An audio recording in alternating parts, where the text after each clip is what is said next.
அன்பு நண்பர்களுக்கு வணக்கம். லேபர் பட இயக்குனர் சத்யபதி சண்டு மோண்டோட்டி இயக்கத்தில் நாக சைதன்யா, சாய் பல்லவி நடித்து வந்திருக்கிற திரைப்படம் தண்டேல். இது தெலுங்கில் தயாரித்து தமிழில் டப் பண்ணியிருக்காங்க. நம்ம கொஞ்ச நாளைக்கு முன்னாடி சிவகார்த்திகேயன் நடித்த அமரன் பார்த்தோம்.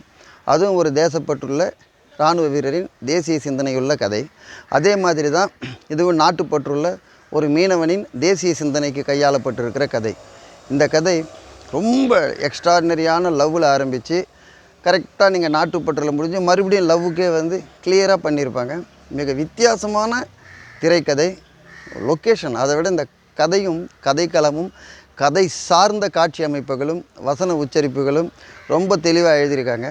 ஃபஸ்ட் ஹாஃபில் வேறு பிளாட்ஃபார்மில் இந்த கதை ட்ராவல் பண்ணும்போது செகண்ட் ஹாஃபில் இன்னொரு பிளாட்ஃபார்மில் இது ட்ராவல் ஆகும். அந்த ட்ராவலிங்கோட அது தர்மம்னு ஒன்று இருக்கும்.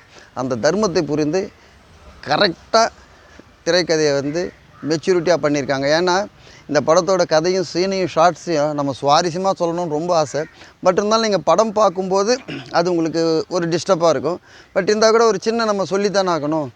இந்தியா பாகிஸ்தானுக்குள்ள ஒரு பிரச்சனையை ரொம்ப நேர்த்தியாக அழகாக பண்ணியிருப்பாங்க. இரு நாட்டுக்குள்ளே இருக்கிற எந்த பிரச்சனையை ஒரு சாதாரண பிரச்சனையாக எடுக்காமல் லவ்வை அதுக்குள்ளே செலுத்தி அதுக்கப்புறம் அங்கே பாகிஸ்தானுக்கும் இந்தியாவுக்கும் இருக்கிற ஒரு பிரச்சனையை ரொம்ப நல்லாவே சொல்லியிருப்பாங்க.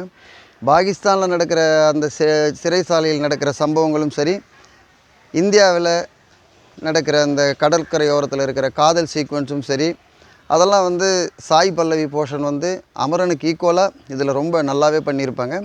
அதே சமயத்தில் சைதன்யா அவருடைய பர்ஃபார்மன்ஸ் பூரா ரொம்ப நல்லாவே இருக்கும்.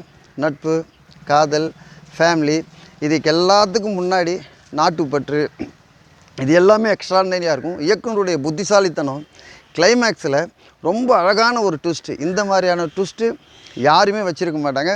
நம்ம மணிரத்னத்தோட ரோஜா படம் பார்த்துருப்போம் இல்லைங்களா? ரோஜாவில் எப்படி ஒரு டீசெண்டான ஒரு விஷயத்தை மணிரத்னம் சொன்னாரோ, அதே போல் இந்த இயக்குனர் நேர்த்தியாக அழகாக சொல்லியிருக்காரு. இப்போ ரெண்டு பக்கமும் ஒரு பேலன்ஸ் இருக்கும். அவங்க நல்லவங்களா, இவங்க கெட்டவங்களா, இவங்க கெட்டவங்களா, அவங்க நல்லவங்களான்றதை காட்டிலும் தேசம் எதுவாக இருந்தாலும் எல்லாரிடத்துலையும் மனித நேயம் முக்கியமாக இருக்குது. அது பாகிஸ்தானியாக இருந்தாலும், இந்தியனாக இருந்தாலும், இந்துஸ்தானியாக இருந்தாலும் இது காக்கப்பட வேண்டிய ஒரு டெம்பில் நம்ம இருக்கோன்றதை அழகாக சொல்லியிருக்காரு. காதல், ஆக்ஷன், சென்டிமெண்ட், அதுக்கப்புறம் ஃபேமிலி ட்ராமா, இதையும் தாண்டி உங்களை 2.5 மணி நேரம் உட்கார வச்சுருக்கிற அம்மன் சாங்ஸ், ஒரு சாங் இருக்கும் சிவனை பற்றி பாடுற சாங்ஸ். அந்த டான்ஸ் இப்போ சூப்பராக பண்ணியிருப்பாங்க சாய் பல்லவியும் சைதன்யாவும். தெலுங்கு சினிமா மட்டும் மிகப்பெரிய ஹிட்டான சினிமாவை பார்த்திங்கன்னா ஒரு சாமி சாங்ஸ் இருக்கும். அது ரொம்ப கலாச்சாரத்தை புண்படுத்தாமல் எக்ஸ்ட்ரானரியாக இருக்கும். இது ஒரு இயக்குனர்களுடைய பொறுப்பு தான்.